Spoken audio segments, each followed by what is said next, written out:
Hello deoxy ribose nucleic acid study click में आपका स्वागत है। चलिए बात करते हैं आज हम लोग यहाँ पे एक बहुत ही छोटे से टॉपिक के बारे में जिसका नाम है डीएनए।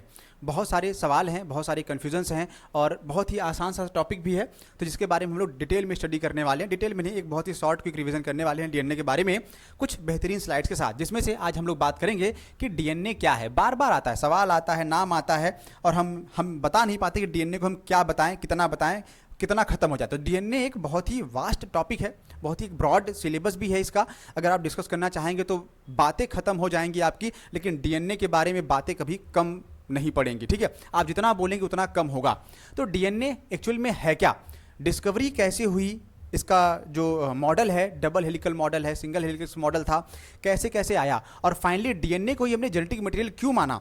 तो मॉलिक्यूलर बेसिस ऑफ इनहेरिटेंस जब हम पढ़ेंगे तो हम वहाँ पे इस चीज़ को डिस्कस करेंगे। डिटेल में ऑलरेडी हम कर चुके हैं ऑफलाइन क्लासेस में।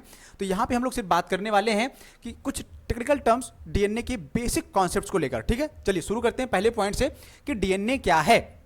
अगर डीएनए की बात आती है तो डीएनए के बहुत सारे टाइप्स भी आते हैं। मैं आपको यहाँ पे छोटे छोटे टर्म्स को कुछ बता देता हूँ। जैसे एक नाम आएगा यहाँ पे वाटसन एंड क्रिक का।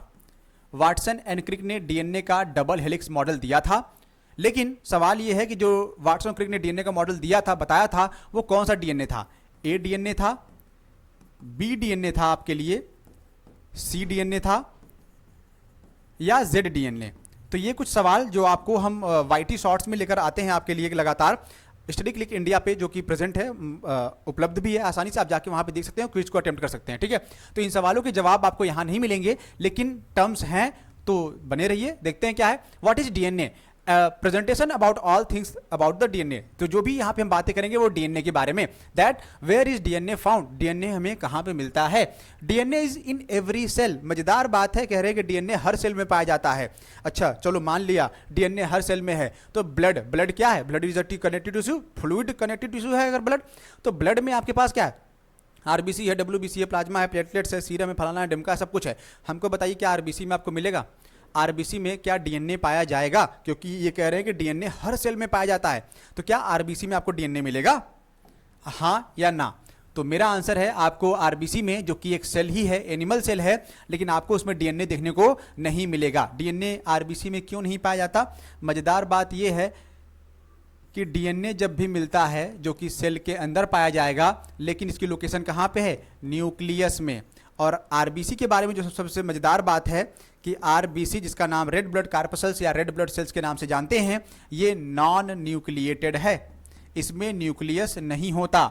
और जब इसमें न्यूक्लियस है ही नहीं तो इसमें आपको डीएनए मिलेगा कहाँ से, except the camels RBC. Mammal में ऊंट, कैमल जो है उसकी आरबीसी न्यूक्लिएटेड है, वहाँ पे डीएनए मिल जाएगा आरबीसी के अंदर से। लेकिन अदर एनिमल जो कि मैमल ही हैं, उनके आरबीसी में आपको न्यूक्लियस नहीं मिलेगा, इसलिए वहाँ पे डीएनए आपको देखने को नहीं मिलेगा।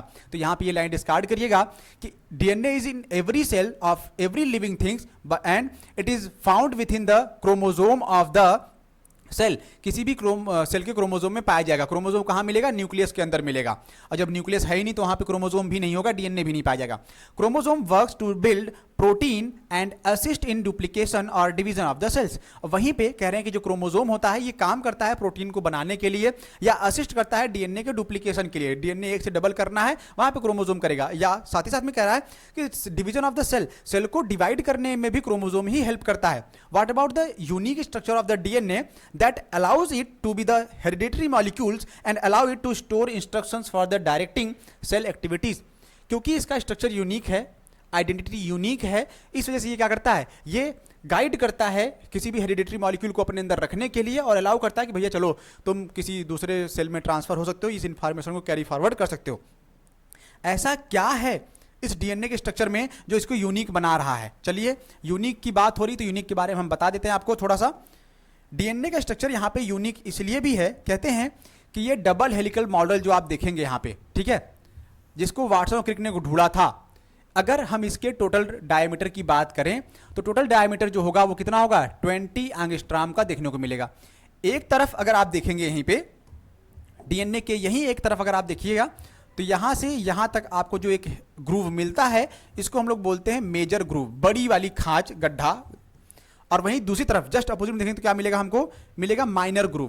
तो एक तरफ आपको मिलेगा मेजर ग्रूव, दूसरी तरफ क्या मिलेगा, इस डीएनए में माइनर ग्रूव मिलता है।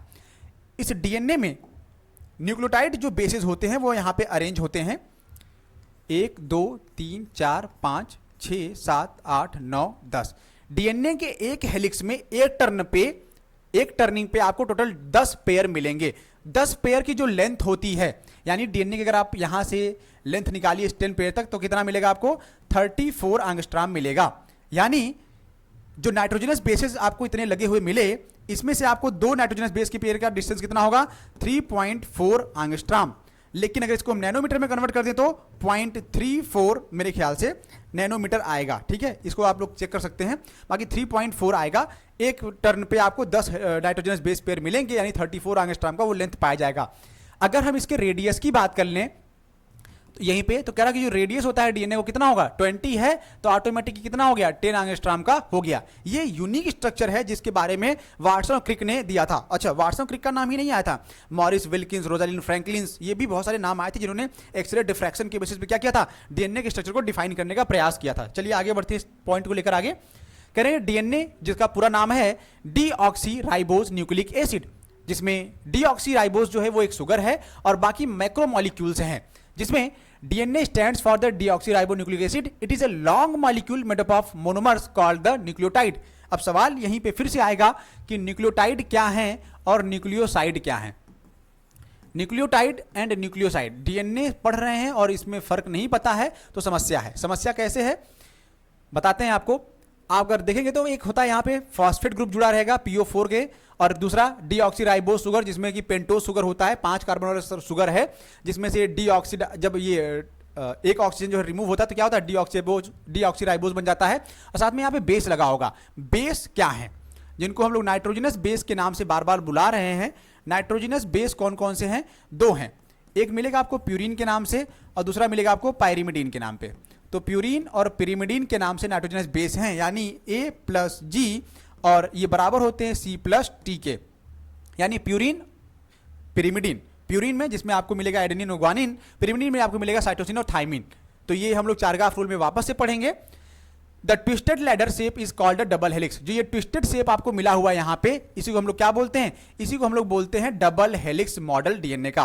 और जो नाइट्रोजनस बेस हैं वो कौन कौन से हैं, एडेनिन है, साइटोसिन है, थाइमिन है और ग्वानिन है। स्ट्रक्चर्स ऑलरेडी आपके सामने यहाँ पे बने हुए हैं, आप देख सकते हैं। इनके बाद जो आता है पार्ट हमारे पास कि डीएनए किस तरीके से दिखाई देता है, कैसा होता है, कहाँ पाया जाता है। एडेनिन जब भी बाइंड करेगा बच्चा, नाइट्रोजनस बेस है तो हमने पहले कहा था A=T, जब A आएगा तब वो थाइमिन से बाइंड करेगा। वहीं पे जब ग्वानिन बाइंड करेगा तो ये ट्रिपल हाइड्रोजन बॉन्ड, ये मैं इक्वल नहीं कर रहा हूं, ये बता रहा हूं डबल हाइड्रोजन बॉन्ड से एडेनिन थाइमिन से बाइंड करेगा, लेकिन ग्वानिन साइटोसिन से 3 हाइड्रोजन बॉन्ड से बाइंड करता है। हमेशा ग्वानिन साइटोसिन से ही बाइंड करेगा, ट्रिपल हाइड्रोजन बॉन्ड है, मतलब स्टेबिलिटी क्या है, ग्वानिन और साइटोसिन के नंबर के बेसिस पे डीएनए की डिसाइड होगी। अगर मैं पूछूं कि कौन सा डीएनए ज्यादा स्टेबल है, तब आप ये बोलेंगे कि वो डीएनए जिसमें जीसी रिच रीजन पाया जाएगा वो क्या होगा, वो ज्यादा स्टेबल माना जाएगा। What about the basis of the DNA pair with each other in a predictable way, that is adenine always bind with thymine, cytosine always bind with pair G, guanine. How does DNA works, DNA काम कैसे करता है। अगर एक animal cell की बात करिए तो इस एनिमल सेल के अंदर जो न्यूक्लियस है, जिसके अंदर क्रोमोसोम है, वहां पे आपको क्या मिलेगा, वहीं पे आपको मिलेगा डीएनए। सेल के अंदर कहां आ जाइएगा आप, न्यूक्लियस के पास। न्यूक्लियस में आपको क्या मिलेगा, क्रोमोसोम मिलेगा। क्रोमोसोम को देखेंगे तो क्या मिलेगा आपको, यहीं पे क्रोमैटिन फाइबर, क्रोमैटिन थ्रेड देखने को मिलेंगे। क्रोमैटिन थ्रेड को आप जूम आउट कर लीजिएगा तो क्रोमोसोम क्या, क्रोमोसोम में कुछ ऐसा, ठीक है, एक्स शेप स्ट्रक्चर जिसमें क्रोमैटिन मिलेगा। क्रोमैटिन कैसे मिलेगा आपको, कुछ इस तरीके से, जिसमें आपको यहीं पे मिल जाएगी हिस्टोन प्रोटीन, ठीक है, कुछ इस तरीके से हिस्टोन प्रोटीन। हम हिस्टोन प्रोटीन को हटा के अगर हम इस क्रोमैटिन धागे को जूम करें तो ये कैसा दिखाई देगा, तब ये आपको दिखेगा कुछ इस तरीके से। जो ये वाला हिस्सा है इसको हम बाहर निकाल रहे हैं, तब ये आपको कुछ मिलेगा इस तरीके से, ठीक है, जिसको हम लोग डबल हेलिकल डीएनए के नाम से जानते हैं। तो ये वाला पार्ट है। The 4 letters that is adenine, guanine, thymine, cytosine of DNA make up codons। ये तीनों मिलकर आपस में क्या बनाते हैं, कोडॉन बनाते हैं। जैसे मान लीजिए ATC, ये क्या हो गया, कोडॉन बन गया। अब ये कोडॉन्स जो हैं जिनको हम जीन बोलेंगे, these chemicals are repeated in various order over and over. और ये 3-3 कोडॉन करके आपस में क्या होते हैं, कई बार पाए जाएंगे, जिनको हम जीन बोलेंगे। और 1 gene is equal to 1 protein के नाम से जाना जाएगा। दीज कोडॉन्स मेकअप जीन्स, इन्हीं मिले हुए कोडानों को हम लोग जीन बोलते हैं जो कोड करते हैं। ऐसा नहीं कि सारे कोडॉन्स कुछ ना कुछ कोड करेंगे, वो कोडॉन जो कुछ कोड नहीं करेंगे लेकिन फिर भी पाए जा रहे हैं, तो उन सबको मिला दीजिए कोडिंग सीक्वेंस और नॉन कोडिंग सीक्वेंस को, तब हम इनको बोलेंगे जीनोम। तो जीन वो कोडिंग सीक्वेंस हैं जो कि कोडॉन्स के हैं, लेकिन जीनोम क्या है, coding plus non coding sequence of the gene. These genes tell cells how to make a protein, और यही कोडॉन्स या यही जीन बताते हैं कि आपको क्या करना है, कौन सी प्रोटीन बनानी है, क्या बनाना है, कब बनाना है, कहाँ बनाना है। A protein that controls everything in the cell, और वही वो प्रोटीन है जो कि पूरे सेल को क्या करती है, कंट्रोल करती है इन द डिफरेंट मैनर। सवाल न्यूक्लियोटाइड और न्यूक्लियोसाइड का था। देखिए न्यूक्लियोटाइड क्या है, न्यूक्लियोटाइड में जब आपका फॉस्फेट, शुगर और नाइट्रोजनस बेस पाए जाएंगे तब उसको क्या बोलेंगे, तब उसको हम बोलते हैं न्यूक्लियोटाइड। लेकिन न्यूक्लियोसाइड बोलना हो तो, न्यूक्लियोसाइड बोलना है तो क्या करिए, फास्फेट हटा दीजिए, फास्फेट हटा के शुगर को और नाइट्रोजनस बेस को जोड़ दीजिए, कोई भी नाइट्रोजनस बेस जोड़ दीजिए चारों में से, वो न्यूक्लियोसाइड कहा जाएगा। ठीक है। The backbone of DNA is formed by the terminating sugar and phosphate hold together by a strong bond, और वो स्ट्रॉन्ग बॉन्ड किसका है, double hydrogen bond, triple hydrogen bond. The rungs of the ladder are formed by the 4 nitrogenous bases and are held together by the weak hydrogen bond. 2 hydrogen bond कमजोर, तीसरा hydrogen bond मजबूत। देखिए यहाँ पे adenine thymine जुड़ा हुआ है लेकिन 2 हाइड्रोजन बॉन्ड है, यहाँ पे साइटोसिन ग्वानिन जुड़ा हुआ है, 3 हाइड्रोजन बॉन्ड। लेट्स प्रैक्टिस, चलिए प्रैक्टिस करते हैं इसमें आपके बारे में।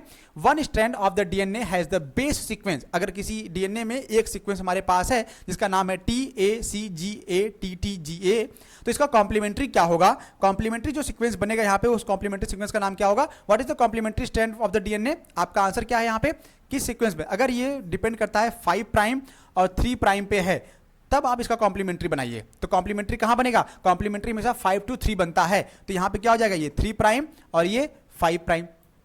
ऐसा है, ऐसा है, तो 3 का ये 5 है, इसका 3 क्या होना चाहिए, यहां पे होना चाहिए, अपोजिट करके बनाएंगे, बना लेते हैं यहां पे, ये आपका 5 प्राइम और ये आपका 3 प्राइम, क्योंकि कॉम्प्लीमेंट्री हमेशा क्या बनता है, अपोजिट डायरेक्शन में बनता है। तो टी का क्या हो जाएगा, ए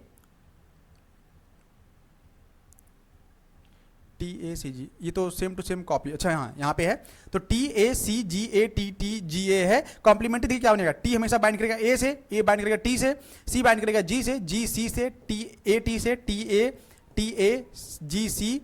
TAGCAT, तो ये कॉम्प्लीमेंट्री है। 5 to 3 है तो यहाँ पे क्या हो जाएगा, ये 3 हो जाएगा और ये क्या हो जाएगा, 5 प्राइम में माना जाएगा। डन। ये लास्ट स्लाइड आज आपके लिए जिसमें हम प्रैक्टिस करने वाले हैं कुछ सवालों के। What about the inside the animal cell, animal cell के अंदर आपको क्या क्या मिल सकता है। Connect each cell structure to its corresponding accurate cell function by drawing a line, एक सिंगल सी ड्राइंग लाइन ड्रॉ करके आपको यहाँ पे मैच कराना है कि कौन किसके पास जाएगा। चलिए बताइएगा, यहाँ पे नंबरिंग कर लेते हैं पहले, ABCDE, मैच कराना है 1 to 3 में, ठीक है। ये आपका 1, ये 2, ये 3, ये 4 और ये 5। चलिए मैच कराइए 2 मिनट के अंदर।